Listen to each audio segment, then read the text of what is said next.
So I made it, guys. Wayne Camino. Feeling's a little different than the first time. I think the first time was a feeling of awe that I really had done it, 34 days.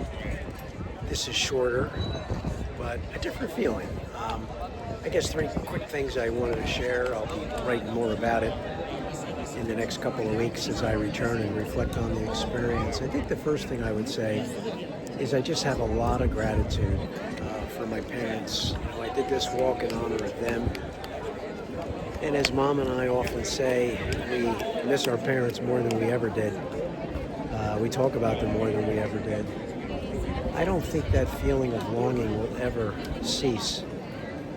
But what this trip accomplished was it allowed me to chronicle lots of great stories, lots of great memories, moments in time that I was able to write about, that I was able to journal. And they're going to serve me well for the rest of my life.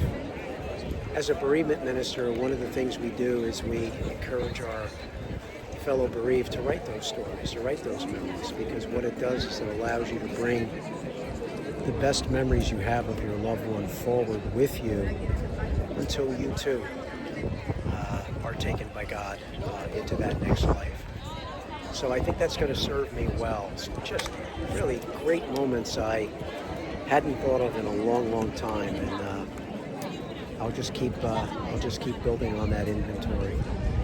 I think the second thing I wanted to say is that I've been working on a couple of deep reflections in my spiritual life, having just become a certified spiritual director, working with the Jesuits, doing these spiritual exercises. There's 2 readings, one from Isaiah, my favorite Old Testament writer, and then in the New Testament, the Gospel of Matthew. And they both touch on the same thing.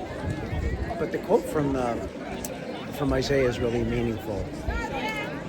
Wherever your treasure is where your heart will be. And I think a lot of us go through life wondering, well, what is your treasure? And as I reflect on that, and then build in the story of Matthew's Gospel.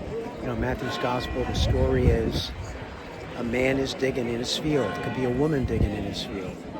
And when you find your treasure, you'll sell everything you have to be able to buy that field, because that's where your treasure is. I've had a lot of fields in my life. I've had my family, first and foremost. I've had a lot of different careers. Very proud of that.